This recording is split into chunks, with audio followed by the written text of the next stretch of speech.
Qué bendición, qué privilegio poder estar juntos, poder compartir su santa y divina palabra. Y hoy quiero conversar con ustedes un poco acerca del tema descansando en la gracia de Dios, descansando en la gracia de Dios.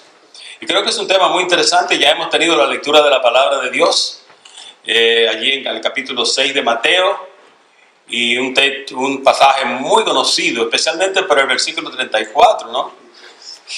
que habla de que debemos buscar en primer lugar el nombre del Señor, su gloria y su reino, y que todas las demás cosas serán añadidas. Pero es importante que hoy meditemos un poco en este tema de descansar en la gracia del Señor. ¿Qué significa esto? ¿Por qué lo traigo hoy? ¿Por qué quiero compartir y conversar con ustedes acerca de este tema de descansar en los brazos, descansar en la voluntad, descansar en la gracia, en la fe, en todas las virtudes que son parte de la vida cristiana, especialmente en los brazos del Maestro? Uno de los grandes retos de la vida cristiana es aprender a descansar en las promesas de Cristo, en su palabra, y aprender a creerle a Él. Aprender a creerle a Él. Como creyentes, en muchas circunstancias de nuestras vidas, echamos de lado la palabra del Señor y nos preocupamos por asuntos que deberíamos dejar en las manos del Maestro. No hay otro pecado que el Señor Jesucristo haya exhortado más extensamente a sus discípulos que el pecado del desasosiego, o como alguien diría, el pecado de la preocupación, la falta de confianza en Cristo. Jesucristo criticó, atacó mucho esta forma de pecado, esta manera de comportamiento de sus propios discípulos. Y podemos ver a través de todas las Sagradas Escrituras, especialmente en el Nuevo Testamento, en lo que concierne a la vida de Cristo y la relación con sus discípulos, que muchos de ellos, aun cuando caminaron con Cristo, después que Cristo resucitó, algunos se quedaron sorprendidos. ¡Ay! Se resucitó el hombre. Y parecería como si todo el tiempo que anduvieron con el Señor, ¿verdad? Y aún Pedro, que era el como dicen, el caballo de la iglesia triunfante, de la iglesia que iniciaba. Allí cuando tuvo que caminar en las aguas, ¿ustedes recuerdan ese cuadro? Dice la palabra de Dios que caminó un poquito, pero dice que quitó la mirada del Maestro y comenzó a hundirse. Quiere decir que cada uno de nosotros, mirando la experiencia de los discípulos y del Maestro, etcétera, tenemos que convenir que una de las cosas que Cristo más atacó de sus discípulos, que Jesucristo más reforzó de sus discípulos, fue el problema del desasosiego, el tema de la falta de firmeza, el tema de la preocupación, de dividir la mente. Y bueno, yo creo que es la enfermedad del siglo XXI.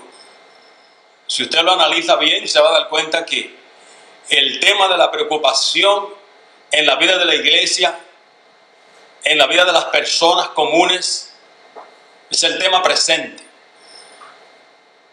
La preocupación es la base del estrés, es la base de la ansiedad, es la base de todas las enfermedades psicosomáticas que experimentamos como sociedad moderna. Y Jesucristo ya estaba previniendo eso siglos atrás. Y se lo hacía saber a sus discípulos. Y hoy, al conversar de nuevo ya siglos después, nos trae a nosotros también la amonestación. Amados, por favor, aprendamos a descansar en las promesas de Cristo.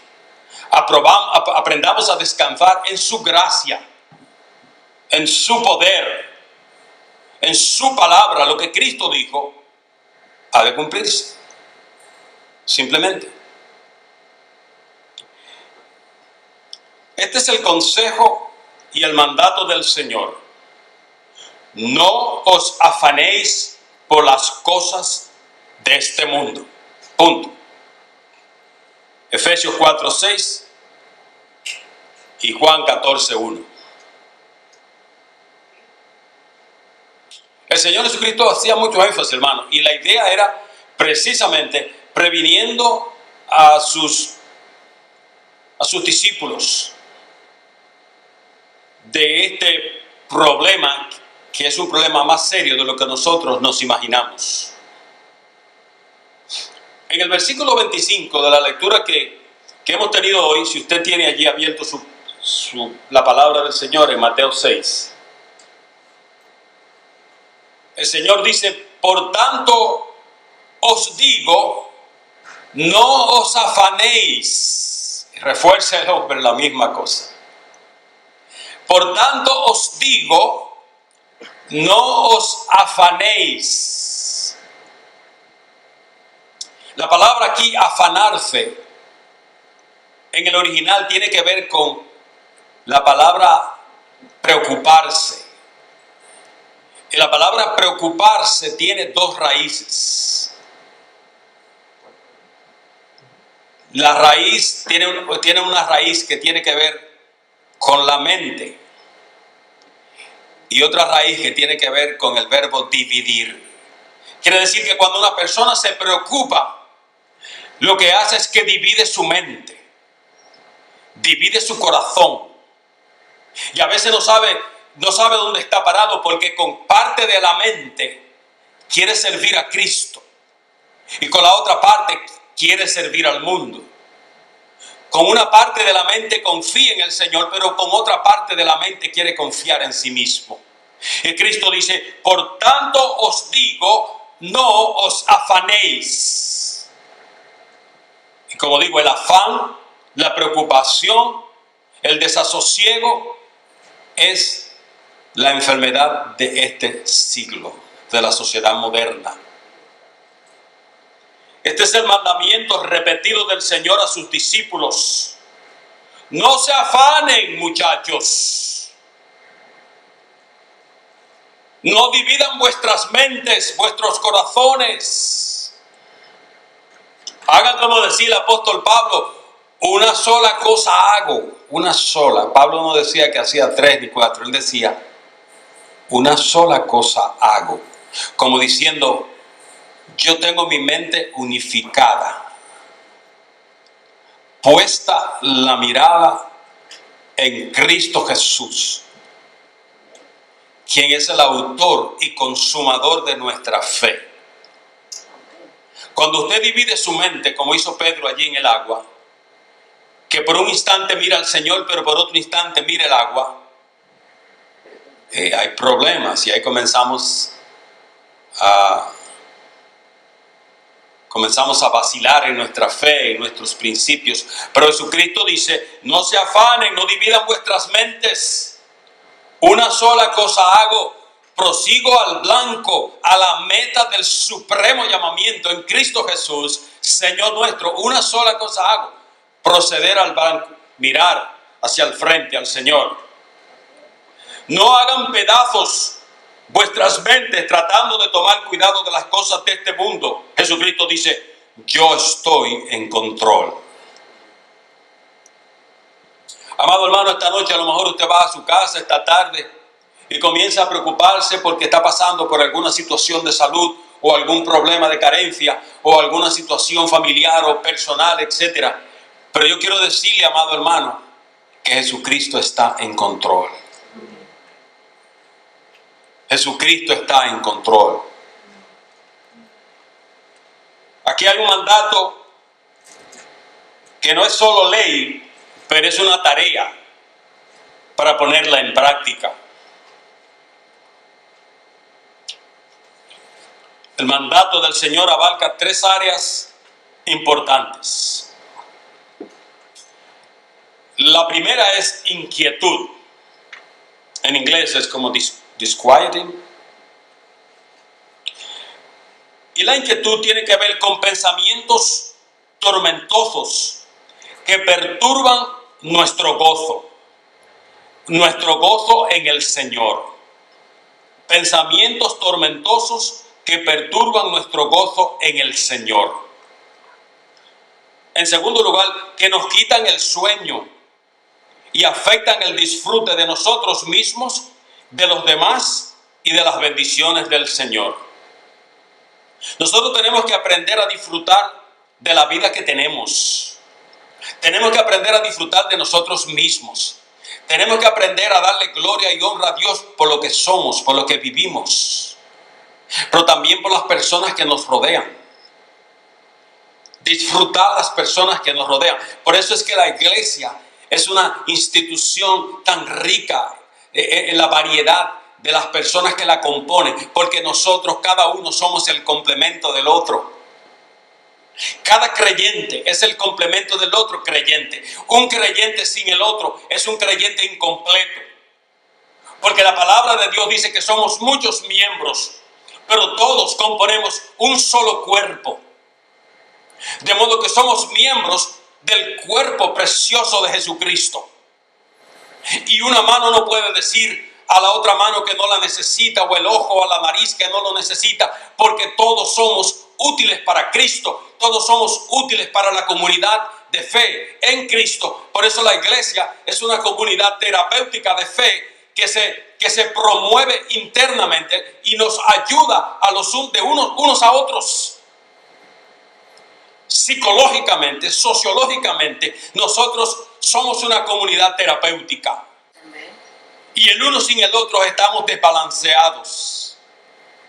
Por eso tenemos que aprender a darle gloria a Dios por nuestra vida, a disfrutar de lo que somos, a mirarnos en el espejo y decir, gloria a Dios por lo que soy. Usted se encuentra con personas que se miran en el espejo y dicen, ay, pero yo no quise haber sido así como soy. Yo quise haber sido de otra manera. Y son personas que ni ellos mismos se aman. Pero qué lindo es cuando usted se mira en el espejo y dice, alabado sea el Señor, pues como soy me creaste y así me alegra, Señor, así me quiero y te doy gracias. Pero también qué lindo es cuando usted puede apreciar la variedad de los demás, de las personas que nos circundan a nosotros, que están alrededor de nosotros.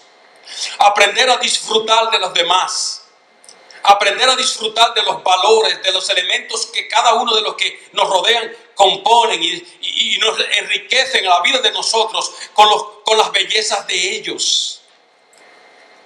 Cada uno de ustedes enriquece mi vida. Me da una nueva razón para existir. Me da un nuevo motivo para continuar adelante. Y cada vez que un hermano se acerca a mí y me dice, amado pastor, estoy orando por usted, yo digo, ay, ¿quién soy yo para que haya tanta gente que quiera dar gracias a Dios por mi vida?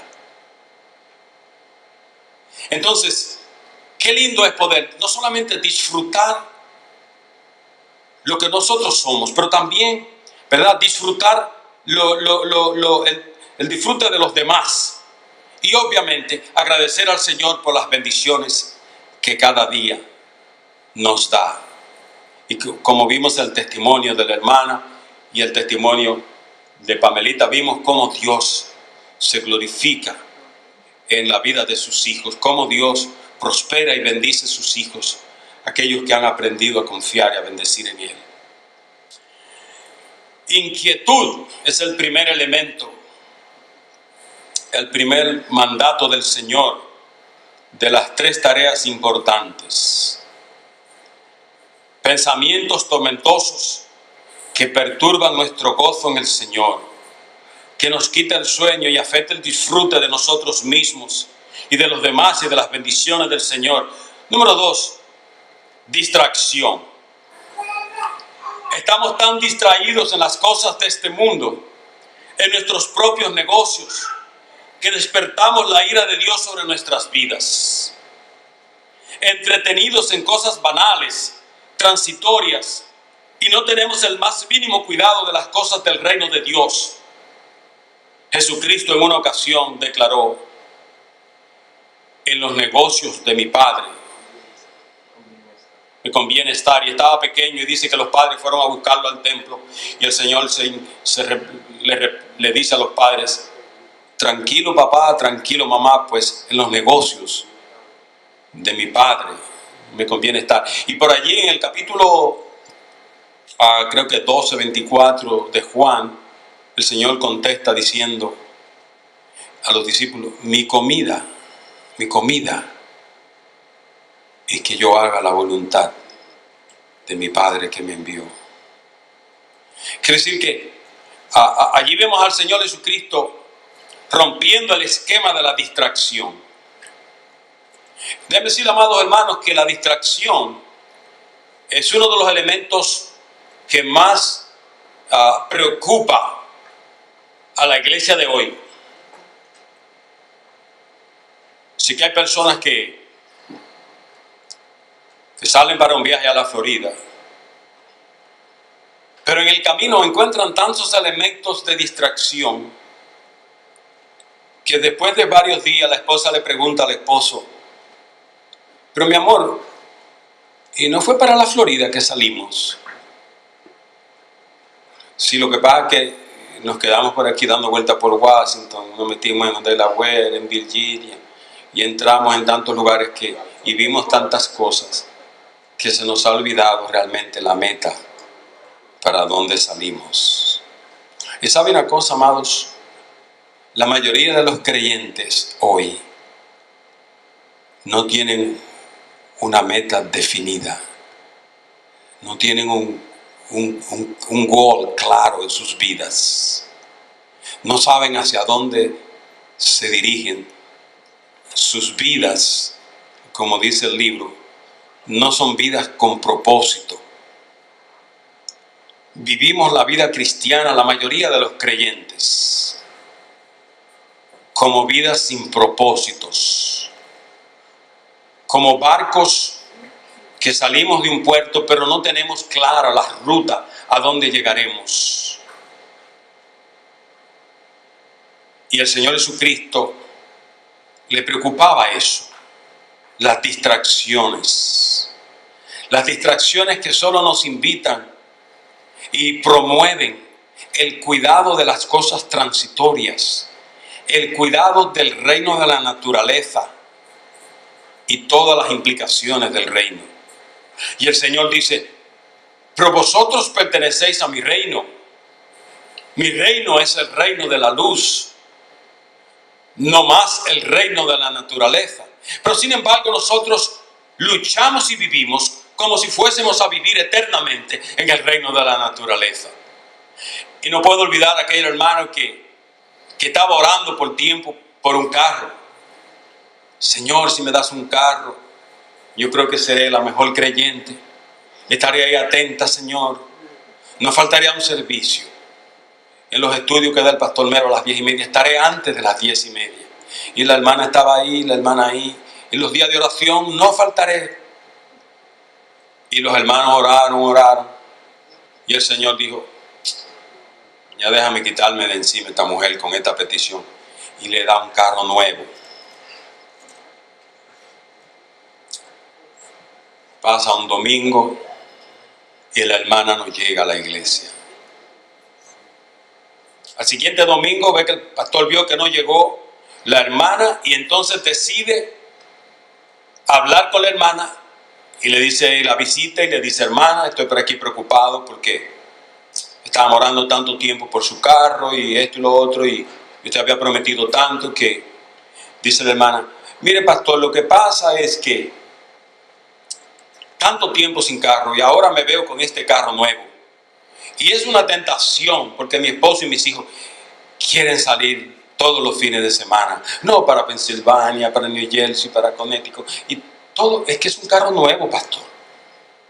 Es imposible dejarlo ahí parado. Entonces, esta hermana olvidó la bendición del dador de toda dádiva. Ella puso la mirada en la cosa dada y quitó la mirada del dador de la cosa. En otras palabras, nosotros muchas veces quitamos la mirada de Cristo, que es el que nos suple y nos da todas las cosas, y ponemos la mirada en las cosas mismas. Y decimos, gracias Señor por esta casa. Entonces el Señor nos da una casa, tenemos tiempo orando por una casa. Pero entonces cuando el Señor nos da la casa, todos los fines de semana tenemos que reparar algo. Y entonces hay que reparar el baño, hay que reparar la cocina, hay que ponerla nueva, porque esa señora la tenía pero no estaba en buenas condiciones.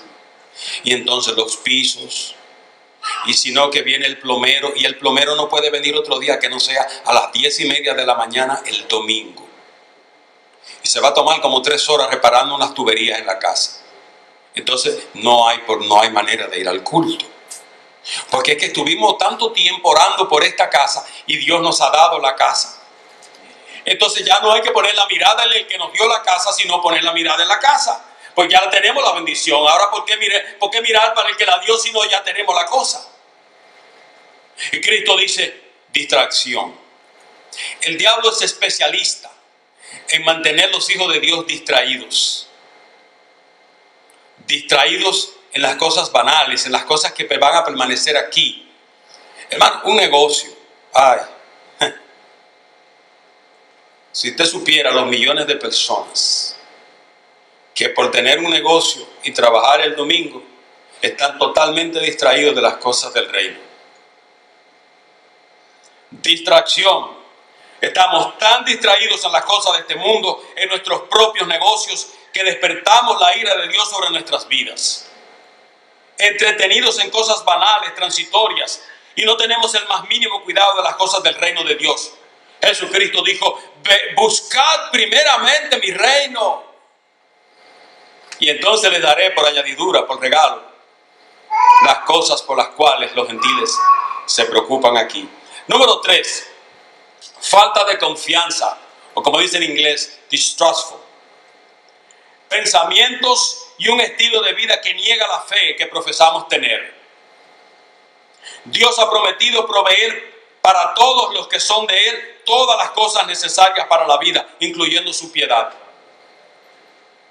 No cosas de lujo, pero las cosas necesarias para la vida, para seguir hacia adelante, poniendo toda la confianza y descansando en su gracia, vale decir su amor, su misericordia, su providencia, porque Dios es quien da todas las cosas que queremos, aun cuando no sabemos cómo conseguirlas. Debemos descansar en su gracia, de la misma manera que nos entregamos en las manos del sueño, sin saber si despertaremos mañana. Descansar en el cuidado del Señor, en la gracia del Señor. Qué lindo es. Eso es una vida fuera de tensión, fuera de ansiedad, fuera de estrés.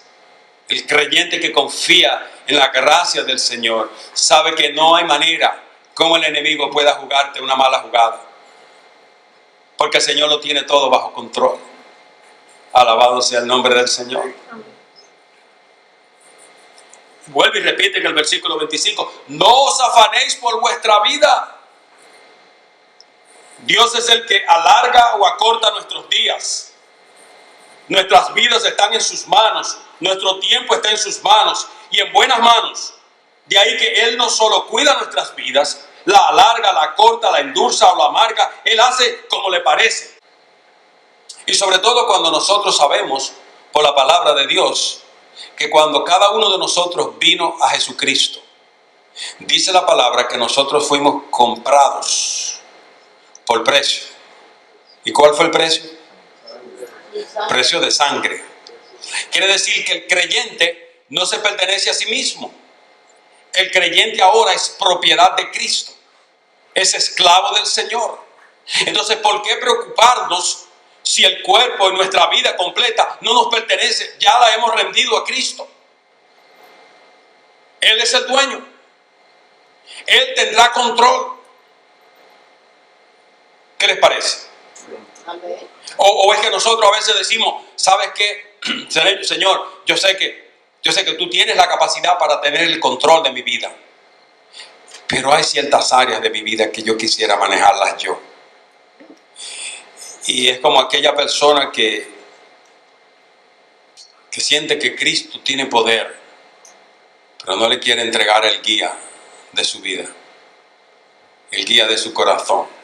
Y le dice al Señor: Señor, siéntate ahí en el passenger seat. Yo te quiero que te sientes ahí en el asiento del pasajero. Yo sé que tú tienes el poder, pero hay áreas en que yo no confío que tú lo vas a hacer bien. Hermanos, solamente cuando nosotros llegamos a descansar en las promesas, en la gracia, en el amor, en la misericordia de Jesucristo, es que nosotros podemos rendir nuestra vida completamente al cuidado y al control de Él. Y decirle: Señor, yo estoy en tus manos. Y así vamos a poder vivir vidas libres de estrés y vidas libres de ansiedad. ¿Por qué afanarnos si Jesucristo tiene el control? Si Él es el guía, si Él es el chofer. ¿Por qué tener ansiedad? ¿Por qué querer hacer cosas cuando Jesucristo tiene el control?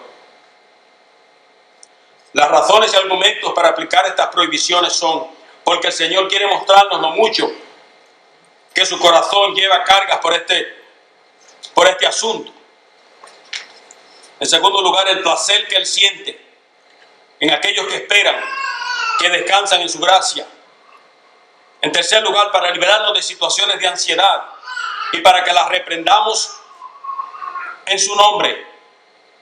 En cuarto lugar, el Señor nos brinda aquí pensamientos confortantes que tal vez parezcan débiles ante la mente humana, pero poderosos para vencer por la fe. Y dice: ¿no es la vida más que el alimento y el cuerpo más que el vestido? Los alimentos y los vestidos son de la tierra, pero la vida pertenece al mismo hálito de Jehová, que es nuestro ser. Dios nos ha dado la vida y nos ha dado un cuerpo. ¿Qué no podrá hacer el Señor para sostenerlo? Y si ya hizo lo más complicado, el Señor para el Señor crearlo a usted, le tomó cierto tiempo, porque tenía que poner en orden el corazón, las arterias, los pulmones, los ojos. La persona tiene millas de arterias y venas. ¿Usted sabía eso? Y la sangre tiene que circular diariamente por ahí. Y un corazoncito que es una bombita que tiene que tirar todo el día, desde que uno nace hasta el día que muere. El día que para la bombita, ahí ya quedó uno. Entonces el Señor tenía que tener una tarea complicada de cómo crear al ser humano. Y es todo un milagro cómo funciona la mente, cómo funcionan los brazos, las piernas, cómo los ojos, dónde están ubicados, los oídos. Y decía el pastor Bato: imagínense que tuviéramos uno aquí y otro atrás. Y en vez de tener los oídos aquí, tuviéramos un oído aquí abajo y otro aquí arriba, en el pelo. O dice el pastor Mato que imagínense que en vez de tener los dos pies así como los tenemos, miren cómo tenemos los pies, los dos van hacia adelante, y si el que uno fuera para atrás y el otro para adelante. Entonces usted fuera caminando, pero fuera firme, y si no avanza. ¿Y sabe lo complicado que es? Lo complicado que es el ser humano y su funcionamiento. Es impresionante.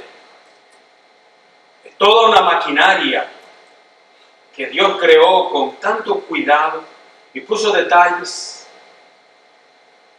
Hay cientos de sustancias que trabajan en el cuerpo, que cada órgano las segrega para que el cuerpo pueda sobrevivir. Todos los órganos trabajan con oxígeno y el Señor creó una ventanita aquí delante para que entrara el oxígeno al cuerpo. Y dos aparatos aquí atrás para que lo procesaran.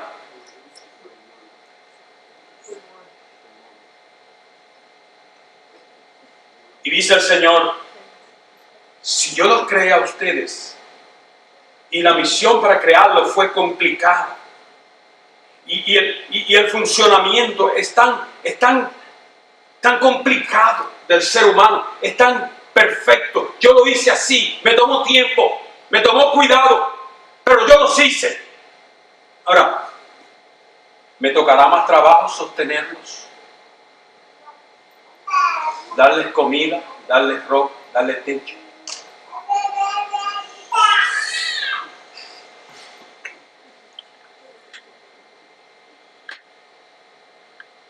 En el versículo 26, el Señor recurre a una figura de la naturaleza y dice: mirad las aves del cielo.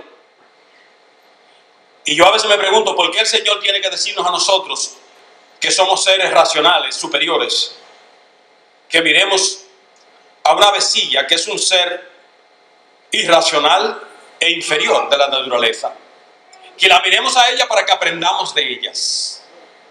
¿Cómo? ¿Que yo mire una avecilla para que yo aprenda de una avecilla? Aquí se nos muestra un argumento tomado de la providencia divina hacia las criaturas inferiores. En este contexto, el Señor sugiere que a pesar de nuestra cercanía y de nuestra relación íntima con Dios, debemos aprender de las avecillas, debemos ir a la escuela de la naturaleza y aprender de la providencia divina. En el versículo 28 el Señor dice: reparad, observad bien, miren bien los animalitas, bien las avecillas. Y en Lucas 12:24 dice: considerad, como para aprender de ellas sabiduría, que no siembran ni ciegan, ni tienen granero, ni tienen nevera, ni tienen casa, pero el Señor las alimenta cada día. El argumento aquí es de menor a mayor, pero rico en detalles. Aves, criaturas irracionales que no siembran, no cosechan ni guardan. Sin embargo, vuestro Padre Celestial no permite que perezcan, Él las sostiene cada día. ¿Permitirá pues Dios que sus hijos, quienes procuran todas las cosas necesarias para su sustento, que se esfuerzan trabajando con inteligencia, confiando en Él cada día, perezcan de hambre? Cristo es nuestro Hacedor y Señor, y nuestro dueño y maestro. Pero además de todo eso, Él es nuestro Padre y nosotros sus hijos. Un par de pensamientos más. Somos sus hijos nacidos en Cristo, sus herederos. Ciertamente aquel que alimenta a las aves no dejará con hambre a sus verdaderos hijos. Las avecillas confían en la providencia de nuestro Padre. ¿Por qué no confiar nosotros? Mire, diariamente aquí en la ciudad de Nueva York se levantan millones de avecillas y ardillas y animalitos de tanta variedad que solamente vaya un día al parque para que usted los pueda ver. Y ninguno sabe dónde va a desayunar ese día. Y el Señor dice: obsérvenlos, mírenlo, aprendan de ellos. Y si ellos son de criaturas inferiores, irracionales, y que no tienen la confianza que ustedes, que son mis hijos, tienen y deben tener, solamente que se levantan cada día como confiando en la providencia divina de que en algún lugar ellas van a desayunar, van a comer. Y sabe una cosa, cada día el Señor las alimenta.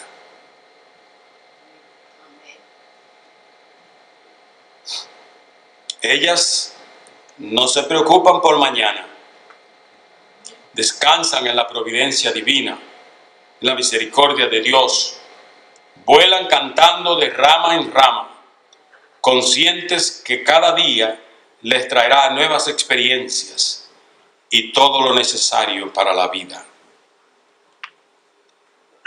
¿Cuánto más tú y yo, que hemos creído en un Dios tan grande, no vamos a descansar y a depender de la gracia de Dios? ¿Por qué no hacer como las avecillas, levantando un canto de confianza de rama en rama cada día, conscientes que el Señor está en control? y nos dice: por nada estéis afanosos, sino sean conocidas vuestras peticiones delante de Dios en toda oración y ruego, con acción de gracias. Por nada estéis afanosos, sino que traigamos todo al Señor en una actitud de oración y de ruego, confiando que Él está en control.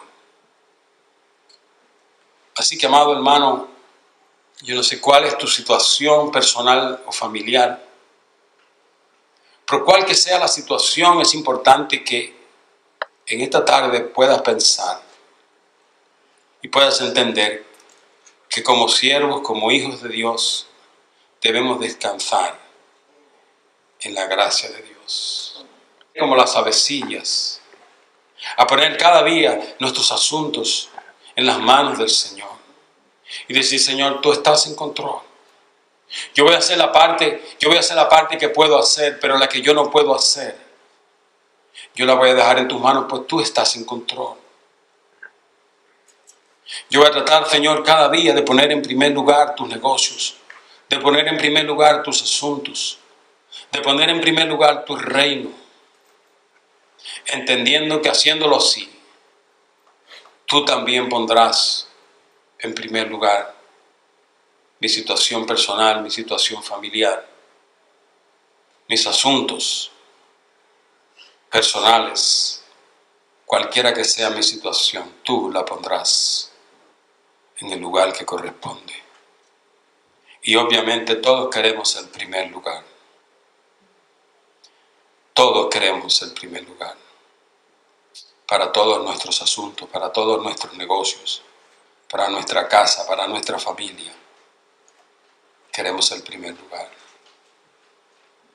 Tal vez la pregunta que deberíamos hacernos es: ¿estamos nosotros dispuestos a darle a Cristo también ese lugar de prioridad en nuestras vidas, en nuestras familias? Usted nota que cada semana hay personas que tienen asuntos que resolver, pero en el día del Señor. Pues para ellos la prioridad no es Cristo. Tienen otros asuntos en los cuales Jesucristo no tiene la prioridad. Que el Señor permita que con esta breve meditación, esta conversación, este diálogo, nosotros podamos tomar algo que pueda ayudarnos a aprender a descansar en la gracia de Dios. Aprender a descansar que nosotros somos sus hijos y que Él es nuestro Padre. Y que así como Él alimenta esas criaturas inferiores e irracionales de la naturaleza cada día, se levantan sin saber qué tienen para desayunar o qué tienen para lonchar o cenar. Sin embargo, dice que nuestro Padre Celestial las alimenta cada día. Su provisión, su cuidado está ahí para ellos. ¿Cuánto más para nosotros que somos sus hijos? Que la gracia del Señor, el amor y la paz de Cristo sea con cada uno de ustedes. Amén.